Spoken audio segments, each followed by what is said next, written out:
बिस्मिल्लाहिर्रहमानिर्रहीम और अस्सलाम वालेकुम। आज काफ़ी सारी अहम खबरें हैं, जैसा कि ईरान के मुतबर लीडर अली लारिजानी उन्होंने अब एक ऑफिशियल स्टेटमेंट दी है जिसमें उन्होंने क्लेम किया है कि वो अभी तक अमेरिका के 500 से ज़्यादा फौजियों को हलाक कर चुके हैं, मार चुके हैं। ये बहुत ही मेजर स्टेटमेंट है। इसके साथ ही साथ CNN ने एक पैकेज रन किया है जिसमें उन्होंने दिखाया है कि ईरान ने बहुत ही इफेक्टिवली और कामयाबी से मशरिक़ वुस्ता में तकरीबन अमेरिका की तमाम जो अहम पोस्टें हैं या अहम बेसेस हैं उनके ऊपर जो उनके रडार सिस्टम्स थे उनको तबाह किया है। उसके साथ ही साथ अब अमेरिका और इसराइल ये क्लेम कर रहा है कि उन्होंने ईरान के नए वजीर दिफा को निशाना बना लिया है।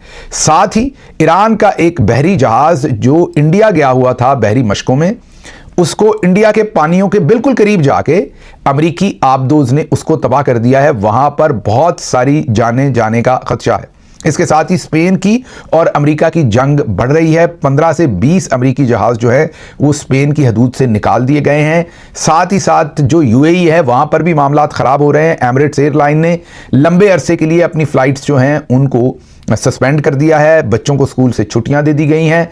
स्टॉक मार्केट जो है वो क्रैश कर गई है UAE की और भी बहुत सारी जगहों की। पाकिस्तान पै दर पै बगराम के ऊपर हमले कर रहा है और स्कर्दू में और GB में अब पाकिस्तान की जो मिलिट्री क़यादत है उनको वार्निंग दी गई है कि वो बोर्ड ऑफ पीस से बाहर आ जाएं वरना दमादम मस्कल अंदर होगा।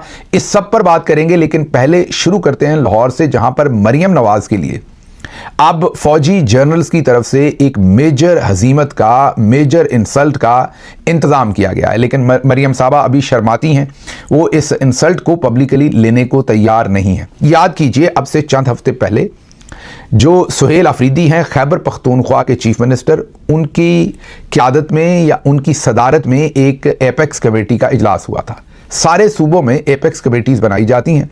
जो चीफ मिनिस्टर होता है वो और मुतलका कोर कमांडर और मुतलका IG और चीफ सेक्रेटरी, होम सेक्रेटरी, ये तमाम बैठकर वहाँ पर, और दूसरे भी जो ज़ाहिर है पुलिस और लॉ इन्फोर्समेंट के लोग, उसमें ISI के लोग भी होते हैं, दूसरे भी, वो बैठकर वहाँ पर जो दहशतगर्दी से रिलेटेड और दूसरे ऐसे मामलात हैं उनको देखते हैं और उसके लिए पॉलिसीज़ बनाते हैं। अब जब ये खैबर पख्तूनख्वा में इजलास हुआ तो सदारत कर रहे थे सुहेल अफरीदी और दाईं तरफ पहली कुर्सी पर बैठे हुए थे वहां के कोर कमांडर। अब यही बनता है, प्रोटोकॉल भी यही है कि चीफ मिनिस्टर बॉस होगा सूबे का, क्योंकि चीफ एग्जीक्यूटिव है, और जो पाकिस्तान के अंदर प्रोटोकॉल की किताब है उसके लिहाज से भी जो चीफ मिनिस्टर है वो कोर कमांडर से सीनियर है, बराबर की पोजीशन नहीं है, इसलिए कोर कमांडर उन्हीं की सदारत में वो मीटिंग जो है वो अटेंड करेंगे। लेकिन अमूमी तौर पर कोर कमांडर्स ऐसा नहीं करते क्योंकि उनके हाथ में डंडा होता है और सियासतदान भी अपनी जगह छोड़ते जाते हैं और वो अपनी जगह लेते जाते हैं। जब एक लिस्सा कमज़ोर सियासतदान ये जगह छोड़ता है और उनको आदत पड़ जाती है तो अगली दफ़ा कोई तगड़ा भी आता है तो फिर वो डंडे के जोर पर वो जगह लेना चाहते हैं और कहते हैं कि नहीं, अब हमारी यही जगह है। वही कुछ मरियम साहबा के साथ हुआ। अब 17 सीटों के ऊपर फॉर्म 47 पर जो पंजाब की रानी है, उन्हें जिस तरीके से जर्नैलों ने उठाकर इस कुर्सी पर बिठाया है, वो अब उन्हें बराबर की इज्जत तो नहीं दे सकते उस तरह से। अब मरियम साहबा भी चाहती थी कि एपेक्स कमेटी की मीटिंग को वो चेयर करें जैसे सुहेल अफरीदी ने चेयर की थी, लेकिन वहां पर मामलात कुछ और हो गए। वहाँ पर मरियम साहबा को जो लेफ्टिनेंट जनरल हैं, जो कोर कमांडर हैं लाहौर के, उनके साथ बैठना पड़ा। मैंने आपको बताया कि प्रोटोकॉल के हिसाब से ये दुरुस्त नहीं है। खुद ही कोर कमांडर साहब को ख्याल करना चाहिए और बराबर नहीं बैठना चाहिए। भले वो फॉर्म 47 की हैं, लेकिन फिर भी चीफ मिनिस्टर की कुर्सी पर भी भले ज़बरदस्ती बिठाया, इन्होंने ही बिठाया, कोर कमांडर साहब ने, इनके साथी जनरल्स ने, लेकिन फिर भी इनको ख्याल करना चाहिए। लेकिन हमारे जनरल्स अक्सर ख्याल नहीं करते, चढ़कर बराबर बैठते हैं। याद कीजिए, जब कोविड का ज़माना था और उस ज़माने में जो कोविड से रिलेटेड मीटिंग्स होती थी जिसको चेयर करते थे असद उमर साहब, तो उनके साथ भी एक लेफ्टिनेंट जनरल जो है वो चढ़ के बैठते थे। हालांकि वो भी बैठना नहीं बनता था। जो लेफ्टिनेंट जनरल साहब थे वो प्रोटोकॉल के ओहदे के एतबार से वो असद उमर साहब से जूनियर थे और उन्हें जो हाजरीन थे उनके दरमियान बैठना चाहिए था। लेकिन मैंने आपको सिर्फ ये बताया कि इनकी आदत में शामिल है, कोई नई बात नहीं है। लेकिन चले आदत में शामिल है तो फिर इसको छुपाना क्या है? यहां पर खबर ये है, आप कहेंगे फिर खबर क्या है? चले सुहेल अफरीदी ने तो सदारत कर ली क्योंकि वो तो अपनी बात के पक्के निकले और उन्होंने अपने आप को स्टैब्लिश किया, जिस पर उनकी सताइश बनती है as the chief executive of the province.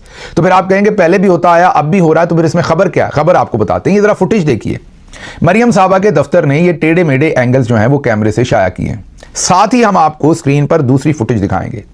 वो फुटेज है आज नवाज शरीफ साहब ने मरियम के साथ एक मीटिंग चेयर की है इसी जगह के ऊपर, और वो मीटिंग किस बारे में वो भी आपको बताते हैं। लेकिन दोनों फुटेज को अगर आप कंपेयर करेंगे तो आपको वाज़ेह नजर आएगा कि जब नवाज शरीफ और मरियम वाली मीटिंग है, हमेशा हर मीटिंग में सबसे पहले जो फ्रेम लिया जाता है, जो मेन चेयर कर रहे होते हैं वो और हाजरीन का इकट्ठा फ्रेम लिया जाता है। पता चले कितनी बड़ी मीटिंग है, कितने लोग बैठे हुए हैं, एक फुल शॉट लिया जाता है जिसमें फुल फ्रेम होता है, सारे लोग नजर आते हैं और जो चेयर होता है वो भी नजर आता है। जैसे प्राइम मिनिस्टर नजर आते हैं या कोई और लोग, आपको कोर कमांडर्स में भी आपको आर्मी चीफ नजर आएंगे, उसकी सदारत करते और बाकी सारे कोर कमांडर सामने बैठे हुए नजर आएंगे। लेकिन ये मरियम साहबा के दफ्तर को बेचारे को क्या करना पड़ा, कोर कमांडर साथ तो बैठ गए। अब उधर सुहेल अफरीदी के साथ जाहिर है नहीं बैठे थे, मतलब वो तो शुरका के अंदर बैठे थे, सुहेल अफरीदी हेड चेयर पर बैठे थे अकेले। यहां पर हेड चेयर पर बराबर पर जाकर बैठे कोर कमांडर। मरियम साहबा को इसमें शर्म आ रही थी और शर्मिंदगी से फिर कैमरामैन को हदायत की गई कि आप ये सब कुछ काट दें। तो जो शॉट्स लिए गए वो इस तरीके से लिए गए कि अकेले कोर कमांडर को दिखाया गया, अकेली मरियम साहबा को दिखाया गया और विंगे टेढ़े किस्म के एंगल से वो सारा कुछ किया गया, वो जो भी फ्रेम बनाए गए ताकि ये ना पता चले कि वो मरियम साहबा के साथ बैठे हुए थे। असल में तो वैसे जो हकीकत है उसमें तो कोर कमांडर को सदारत करनी चाहिए और मरियम नवाज को हाजरीन में बैठना चाहिए और जनरल करते भी अंदर खाते इनके साथ यही होंगे, बाहर चलें थोड़ा बहुत लिहाज कर लेते होंगे। लेकिन मरियम साहबा को इतनी शर्मिंदगी हुई, एक तो ये पढ़े लिखे नहीं, ऊपर से कोशिश नहीं करते, उनको ये पता नहीं कि अगर वो जर्नली जारी कर देती ना फ्रेम तो शायद हम में से कोई भी गौर ना करता। जैसे मैंने कहा कि अमूमी तौर पर जर्नल्स को ये आदत पड़ी हुई है। लेकिन मैं ये आपको बता दूं कि जब बुज़दार साहब के ज़माने में ऐसे होता था तो जो कोर कमांडर थे वो शुरका में ही बैठते थे। लेकिन अब ये नया रवाज जब से आसिम मुनीर या शायद पहले जब लगी होगी मार्शाल्लाह वगैरह, उस ज़माने में ऐसा होता होगा। लेकिन आज मरियम साहबा को उन्होंने खूब इंसल्ट किया है। लाहौर के कोर कमांडर साहब ने बराबर बैठकर मीटिंग की है और मरियम साहबा जो हैं उन्होंने इसको बहुत दिल पर लिया है और फुटेज जो जारी की है। दूसरी तरफ आप देखिए जो नवाज शरीफ के साथ उन्होंने को चेयर किया उसकी सही फुटेज आई है जैसे होती है। पता चला है लाहौर, अंदरूने लाहौर की दीवारों को रंगो रोगन करवाना है, थोड़ी बहुत वहाँ पर सफाई शफाई करनी है, तो उसके लिए जाती उमरा से एक दफ़ा फिर नवाज शरीफ साहब को लाकर धूप लगवाई गई है। बड़ी अहम मीटिंग थी ना कि दीवारों पर पेंट किस तरह का करना है वहाँ पर, तो उन्होंने वो मीटिंग अटेंड की है। लेकिन उसका जो फ्रेम है, फुटेज है, वो भरपूर दिखाई गई है, सही तरीके से दिखाया गया कि नवाज शरीफ साथ बैठे हैं। और यहाँ पर बाजी को मैंने ये कहा कि वो जैसे होता है ना कि शर्मिंदगी सी हो जाती है, शर्मा गई हैं बाजी के साथ कोर कमांडर साहब बैठेंगे तो मेरी बेइज्जती सी हो जाएगी पूरी दुनिया में कि मुझे तो चीफ मिनिस्टर ये नहीं मानते। आगे चलते हैं, ये तो हो गया। आगे ये आपको एक फुटेज दिखाते हैं क्विकली, फिर हमने ज़रा मिडिल ईस्ट की तरफ बढ़ना है जहाँ पर बहुत सीरियस एस्केलेशन हो रही है। तो ये जो फुटेज आपके सामने हम रख रहे हैं ये ज़रा गौर कीजिएगा। ये बरतानिया के प्राइम मिनिस्टर हैं और उनको ये डॉक्टर फैसल हैं जो पाकिस्तान के सफ़ीर हैं बरतानिया के अंदर। ये उनको मिल रहे हैं। आप इनकी बॉडी लैंग्वेज देखिए, दोनों हाथ बांध के, जैसे नमाज के अंदर हाथ बांधते हैं ना, बिल्कुल उस तरीके से दोनों हाथ बांधे हुए हैं। पीछे से पीठ इन्होंने बाहर को निकाली हुई है, कमर के नीचे वाला हिस्सा जो होता है, बस इतना ही कहूंगा, वो बाहर को निकाला हुआ वो नजर आ रहा है इनकी पूरी बॉडी लैंग्वेज से। आगे से कंधे झुके हुए हैं, इनका बस नहीं चल रहा, वरना कोर्निश, तकरीबन कोर्निश ही बजा लाते हैं। ऐसे लोग पाकिस्तान के नाम पर और पाकिस्तान के लिए एक शर्मिंदगी है। सिविल सर्विसेज का कभी बड़ा मेयार होता था, सिविल सर्विसेज के अंदर लोगों की बड़ी एक, आप ये कहिए कि उठान होती थी, एक प्रेस्टीज होती थी, इंटेग्रिटी होती थी और पूरी इंटेग्रिटी के साथ अपनी नौकरी करते थे। अब इनके पास यही गिद्दड़ सिंगी है कि ये पिछले कई सालों से बरतानिया में पाकिस्तान के सफ़ीर लगे हुए हैं, क्योंकि ये कोर्निश बजा लाते हैं जर्नैलों की भी। जो भी तगड़ा है वही हर खड़ी चीज़ को सलूट और लेटी चीज़ पर चूना, वो जो कहते हैं मिलिट्री के अंदर, वही काम ये कर रहे हैं। तो अब इनकी बॉडी लैंग्वेज देखिए, हाथ दोनों बांधे हुए हैं। डॉक्टर आयशा सिद्दीका ने इसको पॉइंट आउट किया, हमारी भी शायद नज़र से ये ना गुजरता। उन्होंने पॉइंट आउट किया कि ये डॉक्टर फैसल को क्या हो गया, ये तो बिल्कुल ही गुलाम बने हुए हाथ बांधे खड़े हैं। तो असल में अगर डॉक्टर फैसल अपनी ज़ाती हैसियत में जेब में से रुमाल निकाल कर जो ब्रिटिश प्राइम मिनिस्टर हैं उनके बूट भी पॉलिश करें तो हमें कोई मजायका नहीं है, हमारे लिए कोई प्रॉब्लम नहीं है। उनकी ज़ात है, वो कल को वो कहेंगे मैं तो बहुत हम्बल हो रहा था। आप होइए, पर्सनल कैपेसिटी में होइए। जब आप पाकिस्तान के सफीर के तौर पर पाकिस्तान को रिप्रेजेंट करते हैं तो आप फिर पूरी पाकिस्तानी कौम का सर शर्म से झुकाते हैं। बाकी लोग भी इसी मीटिंग के अंदर उनसे मिल रहे हैं, बाकी सुफरा भी हैं, बाकी मुसलमान मुल्कों के लोग भी हैं, वो इंटेग्रिटी के साथ मिल रहे हैं, एहतराम के साथ मिल रहे हैं। मतलब आपको याद करें कि जब नवाज शरीफ लंदन से वापस गए थे, जब उनको ज़मानत वगैरह काजी फायज़ ईसा और आसिम मुनीर साहब ने अरेंज करके दी थी, तो ये वही सफ़ीर साहब हैं जो एयरपोर्ट पर लाउंज में बैठ के उन्हें मशवरे दे रहे थे कि सर आपने जाके वज़ीर-ए-आज़म बन के गवर्नेंस कैसे करनी है। वो तो फिर और बात हुई कि वो ज़माना ही गया जब खलील खां फाख्ता उड़ाया करते थे कि पीछे से आसिम मुनीर ने नवाज शरीफ साहब की फाख्ता ही उड़ा दी, मतलब कि उन्हें वज़ीर-ए-आज़म नहीं बनने दिया, वो एक अलग बात है। लेकिन मेरे ख्याल में मैं फ़ॉरेन सर्विस के जितने भी सीनियर सेक्रेटरीज़ हैं उनसे रिक्वेस्ट करूँगा, फैसल साहब को शर्म दिलाएँ। ये बहुत ही एक इनकी अहमकाना हरकतें हैं, पहले भी मैंने देखी हैं, और ये पाकिस्तान को वहाँ लेट डाउन करते हैं। It's embarrassing. और मुझे समझ नहीं कि अब इन्होंने और कहाँ पहुँचना है। ज़्यादा से ज़्यादा फॉरेन सेक्रेटरी बन जाएंगे, सर्विस के एंड पर होंगे। को थोड़ी सी शर्म हया कीजिए, को पाकिस्तान का ख्याल कीजिए, को अपनी डिग्निटी का ख्याल कीजिए। मरे ही जा रहे थे, मुझे तो सिर्फ फिक्र थी कि कहीं आप उनके घुटनों को ना छू लें या कुछ और ना कर डालें। अच्छा जी, आगे चलते हैं। ये तो हो गया। इत्तलात के मुताबिक जो वज़ीर-ए-आज़म हाउस के अंदर आज सिक्योरिटी की ब्रीफिंग हुई, उसमें एक तो अचकज़ई साहब वगैरह का बेहतरीन फैसला है कि एक तरफ आप इमरान खान की सेहत पर उनकी ख़ानदान से अपनी मुलाकात करवाते, पाकिस्तान में डिवाइड कायम कर रहे हैं, कोई फैसला अवाम से, असम्बली से पूछ के नहीं लेते। बोर्ड ऑफ पीस में जाना है, जंगों में जाना है, हमले करने हैं, और बाद में अब आपको सिर्फ अपना नैरेटिव बनाने के लिए आपको चंद लोग चाहिए। तो उन्होंने कहा वो भी आइए असम्बली के अंदर ब्रीफिंग दीजिए। ये वज़ीर-ए-आज़म के दफ्तर में ब्रीफिंग जो है चंद लोगों को बुला के देनी, ये बेहतर नहीं है। तो महमूद खान अचकज़ई, अलामा राजा नासिर अब्बास वहाँ तशरीफ़ नहीं लेके गए। मेरे ख्याल में ये उम्दा फैसला है। बहरहाल वो मीटिंग वहाँ हुई, लेकिन अब ये पता चल रहा है कि जिन दो अहम शख्सियात ने उसमें शिरकत करनी थी, उन्होंने उसमें शिरकत नहीं की। ये फौजी अहम शख्सियात की बात हो रही है, मेरा ख्याल आर्मी चीफ की और DG ISI की बात हो रही कि उन्होंने ब्रीफिंग देनी थी। वो इसलिए नहीं आए कि उसमें पूरी अपोजिशन ही नहीं थी। मीन ना अलामा राजा नासिर अब्बास साहब थे, ना महमूद अचकज़ई थे, मतलब ना तहरीक इंसाफ की कोई रिप्रेजेंटेशन उसके अंदर थी। तो उन्होंने कहा कि ये तो है ही मीटिंग अधूरी, तो इसमें हमने क्या ब्रीफिंग देनी, तो वो आए ही नहीं। अब आप गौर कीजिए, अर्दली और इनके साथियों को वो भी सीरियस नहीं लेते। अच्छा, बहरहाल वहां पर फजल रहमान साहब बराबर पे बैठे। अब आपको याद करना पड़ना है, जहनों पर जोर देना पड़ना है। आपको मैंने अब से 3 महीने पहले ये बताया था, या 2.5 महीने पहले, कि फजल रहमान साहब बहुत सारी कलाबाजियां मारेंगे। ये तस्वीर देखें, ये तस्वीर उनके उस जत्थे की है, फोर्स की है, जिसको डंडे पकड़ा के ये पहुंच जाते थे।